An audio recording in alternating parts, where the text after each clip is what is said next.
بسم اللہ الرحمن الرحیم۔ السلام علیکم ورحمۃ اللہ وبرکاتہ۔ آج ہم بات کرنے جا رہے ہیں بنی اسرائیل کے بارے میں۔ بنی اسرائیل کے متعلق ان کی تاریخی حقیقت کیا تھی، بنی اسرائیل کیسی قوم تھی اور ان کے کتنے قبائل تھے۔ ویڈیو کافی انٹرسٹنگ ہونے والی ہے، ہمارے ساتھ رہیے گا، ویڈیو کو سکپ نہ کریے گا۔ بنی اسرائیل کے متعلق تاریخی حقیقت یہ ہے کہ انہوں نے بہت سے نبیوں کا قتل کیا، جس میں ان کے اپنے قبائل کے حضرت زکریہ علیہ السلام اور حضرت یحییٰ علیہ السلام بھی شامل ہیں۔ حضرت عیسیٰ علیہ السلام بھی اسی قبیلے سے تھے۔ ان کو بھی قتل کرنا چاہا، مگر اللہ نے انہیں بچا لیا اور ان کے کسی ساتھی کو سولی پر چڑھا دیا۔ تاریخ گواہ ہے کہ یہودیوں نے ہمیشہ ظلم ڈھائے ہیں، چاہے وہ نبی ہوں یا خلق خدا، آج بھی وہ یہی کر رہے ہیں۔ یہودیوں کے اصلاح اپنے اندر کثیر مذہبی وظائف اور عقائد کو سمیٹے ہوئے ہے۔ دنیا بھر کے یہودی اپنے وظائف اور عقائد کے لحاظ سے متعدد حصوں میں تقسیم ہیں اور وہ زیادہ تر ملحد ہیں۔ ان میں اکثریت جو ہے وہ اللہ کو نہیں، خدا کو نہیں مانتی۔ بنی اسرائیل کے 12 گمشدہ قبائل ہیں۔ وہ اس وقت کہاں ہیں اور اسرائیل کس پیغمبر کا لقب تھا، آئیے ہم جانتے ہیں۔ یہ ایسی معلومات ہیں جو شاید آپ کو معلوم نہ ہوں۔ بنی اسرائیل کے 12 گمشدہ قبائل حضرت ابراہیم علیہ السلام کے پوتے اور حضرت اسحاق علیہ السلام کے بیٹے حضرت یعقوب علیہ السلام کا عبرانی لقب جو تھا وہ اسرائیل تھا، لہٰذا ان کی اولاد بنی اسرائیل کہلائی۔ حضرت یعقوب کے 12 بیٹے تھے۔ اللہ نے ان کی اولاد میں بڑی برکت عطا کی تھی۔ ان کے 12 بیٹے اور بعد میں بنی اسرائیل کے 12 قبیلوں میں تقسیم ہو گئے تھے۔ اسرائیل میں 12 قبائل آباد تھے، جنہیں بنی اسرائیل کے اجتماعی نام سے پکارا جاتا ہے۔ کہا جاتا ہے کہ صرف 2 قبائل آج کے یہودی تورات پر عمل کرتے ہیں، جبکہ باقی اب 10 قبائل تورات کو تسلیم بھی نہیں کرتے، لیکن یہ بھی بنی اسرائیل کا حصہ تھے۔ آج کا شمالی اسرائیل حضرت عیسیٰ علیہ السلام کی پیدائش سے تقریباً 800 سال پہلے کا تھا، جو کہ نینوا کی اشوریہ قوم نے فتح کر لیا تھا، جبکہ جوڈا کے نام سے موسوم جنوبی علاقے پر صدیوں بعد بابل سے آنے والے حملہ آوروں نے قبضہ کیا۔ جب بابل کے فرمانروا بخت نصر نے یروشلم فلسطین پر قبضہ کیا، اسرائیلی بادشاہت کی اینٹ سے اینٹ بجا دی، تو اسرائیل کے بہت سے قبیلے بھاگ کر ایران کے قریب غور کے پہاڑوں میں جا بسے، اب یہاں سے دیگر خطوں تک پھیل گئے۔ ہزاروں سال سے دنیا میں زمانہ قدیم کے گمشدہ یہودی قبائل کے بارے میں گردش کرنے والی داستانوں کے مطابق ایتھوپیا میں آباد فلاشہ یہودیوں، افغانستان میں آباد نسل کو یہودیوں کی نسل ہی یعنی بنی اسرائیل سمجھا جاتا ہے۔ تو بنی اسرائیل کی ابتدا ابراہیم کا آبائی وطن عراق تھا۔ ابراہیم علیہ السلام عراق سے ہجرت کر کے فلسطین میں آباد ہوئے۔ سفر ہجرت کے دوران میں آپ نے سارہ اور ہاجرہ سے شادیاں کیں۔ آپ کے چھوٹے بیٹے اسحاق سارہ کے بطن سے تھے، جبکہ بڑے بیٹے اسماعیل جو آپ صلی اللہ علیہ وسلم کے جد امجد بھی ہیں، ہاجرہ کے بطن سے تھے۔ ابراہیم نے اللہ کے حکم سے بڑے بیٹے اسماعیل اور ان کی والدہ ہاجرہ کو مکے میں لا کر آباد کر دیا، جبکہ خود سارہ اور چھوٹے بیٹے اسحاق کے ساتھ فلسطین میں ہی مقیم رہے۔ ابراہیم کے چھوٹے بیٹے اسحاق کے بیٹے کا نام یعقوب تھا۔ اپنے والد، دادا اور چچا کی طرح آپ بھی اللہ کے برگزیدہ نبی ہوئے۔ حضرت یعقوب علیہ السلام کے 12 بیٹے تھے، جن میں سے سب سے چھوٹے بیٹے یوسف مصر میں ایک بہت بڑے سرکاری عہدے پر فائز تھے۔ جب آپ سرکاری عہدے پر فائز ہوئے تو بے شمار بنی اسرائیل مصر میں جا کر آباد ہو گئے۔ اس دوران میں بھی اس قوم کے ہدایات کے لیے کئی پیغمبر آئے، جن میں حضرت ایوب علیہ السلام کافی مشہور ہیں۔ بنی اسرائیل کی ایک طویل مدت کی آسائش اور حکمرانی کے بعد قبطیوں کی غلامی میں جکڑے گئے تو ان کی رہنمائی اور آزادی کے لیے موسیٰ علیہ السلام تشریف لائے۔ موسیٰ بنی اسرائیل کو قبطیوں کی غلامی سے آزاد کرا کر بحر احمر کے پار واپس فلسطین میں لے آیا اور یہاں آپ کے بعد آپ کے بھائی ہارون پیغمبر اور بادشاہ ہوئے۔ اس کے بعد ایک طویل عرصے تک بنی اسرائیل نے فلسطین پر حکومت کی۔ اس دوران میں اللہ کی طرح طرح کی نعمتیں نازل ہوئیں، جیسے منّا سلویٰ وغیرہ، تاہم اس قوم نے ان کی قدر نہ کی۔ ان میں سینکڑوں نبی بھیجے گئے، انکار کیا گیا، کئی کی نبوت تو قبول کی گئی مگر ان کی نافرمانی میں کوئی کسر نہ اٹھا رکھی۔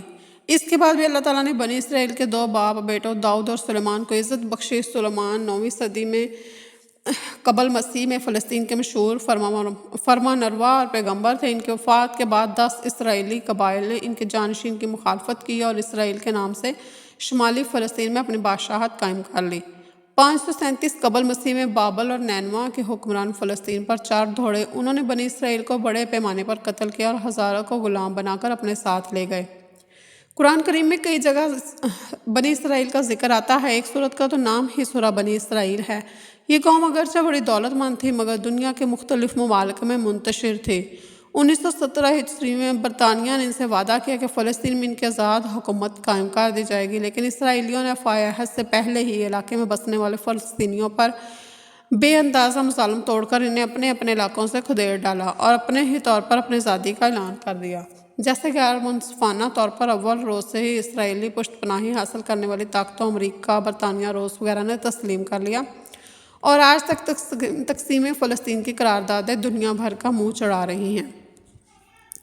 بنی اسرائیل کے مشہور نبی ابراہیم، اسحاق، یعقوب، یوسف، موسیٰ، ہارون، داؤد، سلیمان، دانیال اور یسوع مسیح ہیں۔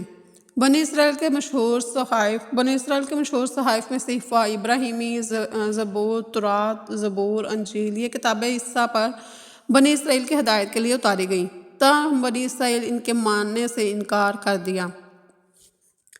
بنی اسرائیل کے قبائل میں رمبون، شمون، لاوی، یہودیہ، دان، جاد، یسکار، زبلون، مانسا اور بنیامین سر فہرست ہیں۔ بعض افغانوں کا بھی یہی دعویٰ ہے کہ ان کے آباء و اجداد کا تعلق قدیم زمانہ کے یہودیوں سے تھا، جبکہ افغانستان کے آخری بادشاہ ظاہر شاہ مرحوم برملا یہ اقرار کرتے ہیں کہ ان کا تعلق بنی اسرائیل کے بنیامین قبیلے سے ہے۔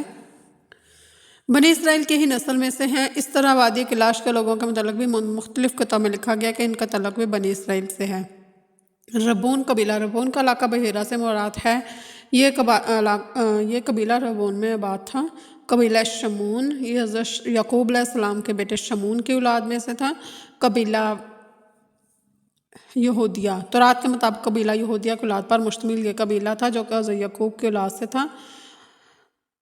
دان بنی اسرائیل کے 12 قبائل میں سے ایک قبیلہ ہے جس میں حضرت یعقوب اور بلح کے بیٹے دان کی اولاد میں سے تھے۔ نفتالی حضرت یعقوب علیہ السلام کے 12 بیٹوں میں سے ایک تھے اور بنی اسرائیل کے قبیلے میں آباد تھے۔ جاد بنی اسرائیل کا ایک قبیلہ تھا جو کہ ملکی سرمایہ میں کے مشرقی حصے میں آباد تھا۔ عشیر حضرت یعقوب علیہ السلام کے بیٹے عشیر کی اولاد سے منسوب یہ قبیلہ تھا۔ یسکار حضرت یعقوب علیہ السلام کے بیٹے یسکار کی اولاد سے منسوب یہ قبیلہ تھا۔ زبلون حضرت یعقوب علیہ السلام کے بیٹے زبلون کی اولاد سے منسوب تھا۔ یوسف علیہ السلام یہ قبیلہ حضرت یوسف علیہ السلام کی اولاد سے منسوب تھا۔ بنیامین حضرت یعقوب علیہ السلام کے سب سے چھوٹے بیٹے اور ان کی نسل کے سے جاری قبیلہ تھا۔ یہ قبیلہ بنیامین بیت المقدس پر حکمران تھا۔ ان کے بارے میں مختلف کتب میں لکھا گیا کہ حضرت یوسف علیہ السلام کے حقیقی بھائی تھے اور یہی حضرت یعقوب علیہ السلام اور حضرت یوسف علیہ السلام کی ملاقات کی وجہ بنے۔ بیت لحم میں حضرت عیسیٰ علیہ السلام کی پیدائش ہوئی۔ حضرت عیسیٰ علیہ السلام بنی اسرائیل کے آخری نبی تھے۔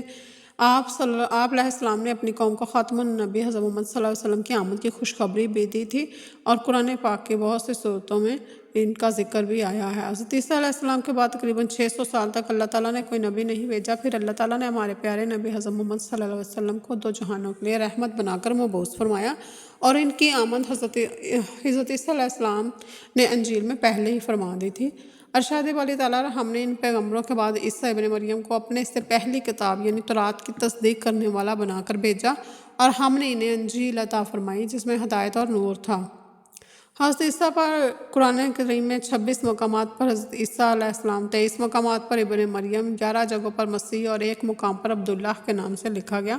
قرآن کریم کی 19ویں سورۃ سورۃ مریم حضرت عیسیٰ کی والدہ محترمہ کے نام پر ہے۔ حضرت مریم بنت عمران حضرت عیسیٰ علیہ السلام کا قصہ تفصیل سے موجود ہے۔ سورۃ آل عمران حضرت مریم کے والد ماجد کے نام سے منسوب ہے جس میں حضرت مریم کے پیدائش کا واقعہ بھی بیان کیا گیا ہے۔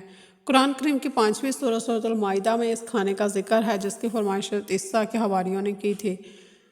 حضرت عیسیٰ کے حواریوں نے کھانے کی خواہش ظاہر کی تھی اور ان کو پکے ہوئے دسترخوان آسمان سے اتارنے کا بھی کہا تھا جو کہ حضرت عیسیٰ کی دعا کے ساتھ اللہ تعالیٰ نے قبول فرمائی۔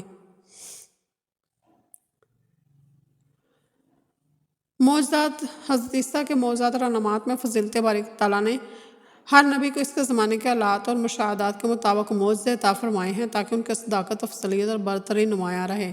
اس طرح اللہ تعالیٰ نے حضرت عیسیٰ علیہ السلام کو بھی